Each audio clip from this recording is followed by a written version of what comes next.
Hi అండి. ఈరోజు video ఏంటంటే మన పిల్లలు ఎక్కాలు చదవడానికి చాలా కష్టపడతారు. వాళ్ళ దగ్గర టేబుల్ బుక్ కూడా లేదనుకోండి, ఎక్కాలు ఈజీగా ఎలా చేసుకోవాలో నేను ఇప్పుడు చేసి చూపిస్తా. చూడండి. పెద్దవాళ్ళైతే చిన్న పిల్లలకి చెప్పండి. చిన్న పిల్లలైతే దీన్ని ఫాలో అవ్వండి. 13 ఎక్కం మనం రాయాలంటే ఇట్లా రాస్తాం. ఇట్లా రాసినప్పుడు ఇక్కడ కింద ఎక్కువ నెంబర్లు ఎక్కువ పెరుగుతాయి అనుకోండి, వాళ్ళకి ఈజీగా రాదు.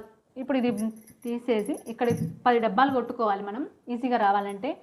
1 2 3 4 5 6 7 8 9 10 11 12 13. ఇప్పుడు మనం ఇక్కడ కింది నుంచి వద్దాం. 0 1 2 3 4 5 6 7 8 9 ఇవి ఇప్పుడు మనకు అవసరం లేదు. ఇప్పుడు 13 ఎక్కం చదివి చూపిస్తాను. 13 ఎక్కం 13, 13 రెంట్ల 26, 13 ముళ్ళ 39, 13 నాళ్ళ 52, 13 ఐదులు 65, 13 ఆర్ల 78, 13 ఏళ్ళ 91, 13 ఎనిమిదిలు 104, 13 తొమ్మిది 117, 13 పాదులు 130. ఈజీగా ఉంది కదా.